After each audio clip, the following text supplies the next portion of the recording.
This is Constantinople. The year is 1041. Viking Varangian guards are patrolling the richest market on Earth.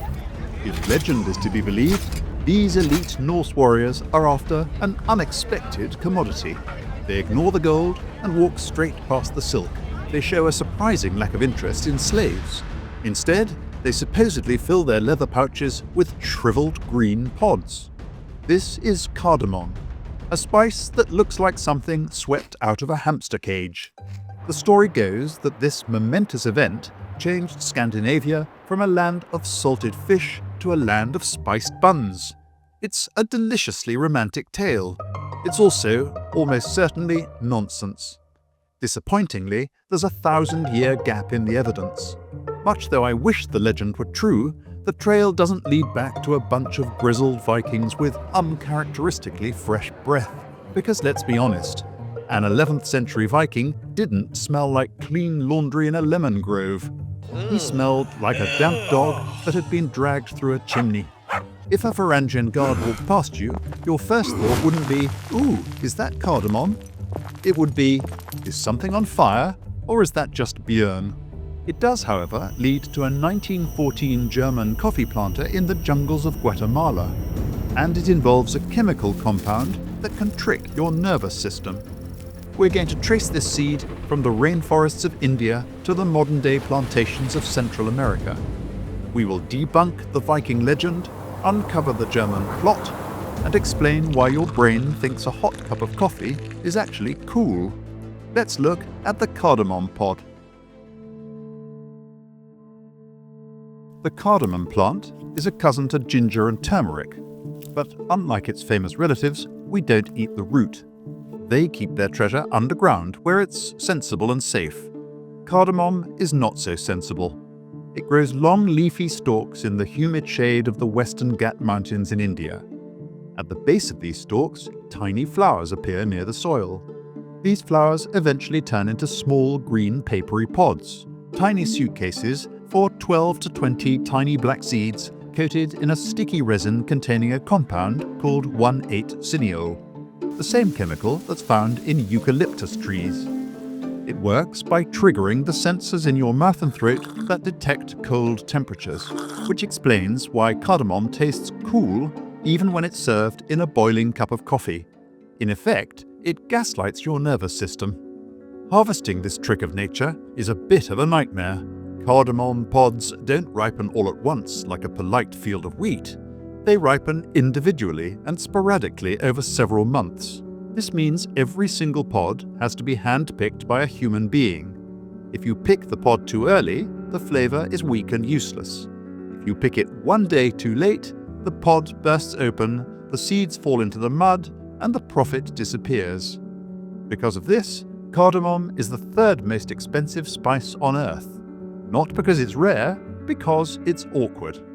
Only saffron and vanilla command a higher price per ounce. For thousands of years, people have been obsessed with this cool deception. Ancient Greeks, who gave us democracy and the Parthenon, but somehow missed the shower, used it as a perfume. Ancient Romans used it as a digestive aid after eating an excess of stuffed peacock. But while the Mediterranean peoples loved it as a luxury, Nordic folk treat it as a necessity. Which begs the question, how did a plant from the tropical rainforests of India become the soul of the frozen north? A quick glance at a map of the world will tell you that Scandinavia is nowhere near the tropics. It is famously quite the opposite. Yet, Sweden consumes roughly 18 times more cardamom than the global average, and about 60 times more than the United States. The amount consumed by the average Swede each year would be enough to change a skunk into an air freshener. Traditional narratives tell us this began with the Vikings. In the 11th century, Norse raiders reached Constantinople, the city they called Miklagard, the richest marketplace in the known world. According to legend, the Vikings surveyed all the gold, silk and slaves and chose the pods. The story goes that they instantly recognized the value of cardamom, packed their long ships with sacks of it, and sailed home to revolutionize Scandinavian baking. I wish the story were true, but Vikings were not, as a rule, known for their sensitivity to floral top notes. They were known for burning, pillaging, plundering, and maintaining an aggressive relationship with personal hygiene. The idea that a blood-soaked Norse warrior would return from a raid and say, "Sven, forget the silver, I found something exciting for baking," is not supported by the historical record. Not a single runestone celebrates a breakthrough in pastries. There's a 1,000-year gap between the alleged moment of Viking discovery and the first reliable record of cardamom appearing in Scandinavian kitchens. It most likely arrived much later, via Moorish trade routes through Spain and then north through Europe. By the 1300s, cardamom appears in aristocratic cookbooks across Germany, France, and England. And then, Germany, France, and England all move on. But Scandinavia doesn't let go. To a Swede or a Norwegian, cardamom doesn't taste like the jungles of India. It tastes like home. It's the smell of kardemommabullar and julekake, of comfort, warmth, and childhood, which raises an awkward question. If the Vikings didn't bring cardamom north, who did? And why did Scandinavia cling to it with such unusual devotion? To answer that, we have to abandon the romance of longships and myths. We have to jump forward to 1914, to a German coffee planter in a Guatemalan jungle with a very practical problem to solve. By the dawn of the 20th century, India was the undisputed king of cardamom in a tropical monopoly that had lasted for over 1,000 years. But in 1914, a German coffee planter named Oskar Marius Klöffer turned the global supply chain upside down. Klöffer was managing vast coffee estates in Cobán, Guatemala, and was facing a particular economic problem. Coffee prices were lurching like a drunk on a seesaw. He needed a backup plan, so he took a handful of Indian seeds and planted them in the Alta Verapaz region, whose climate almost perfectly mirrors that of India's Western Ghats. It has constant mist, high humidity, and volcanic soil. Unfortunately, it lacked one thing that India had: natural pests, which had been left behind. So, in Guatemala, the cardamom thrived. But it didn't just grow itself. Klöffer hadn't just stumbled on an agricultural miracle, he'd stumbled on a demographic one. He had access to a population of conveniently exploitable indigenous Quechua people. While Europe was descending into the chaos of World War I, Guatemala was quietly becoming a spice superpower on the back of this exploitation. Today, Guatemala is the world's leading exporter, producing roughly 38,000 metric tons annually. A staggering 99.9% of the crop is exported for consumption by people who think hard work is choosing which latte to buy. But this is a story less about agriculture and more about a hostage situation.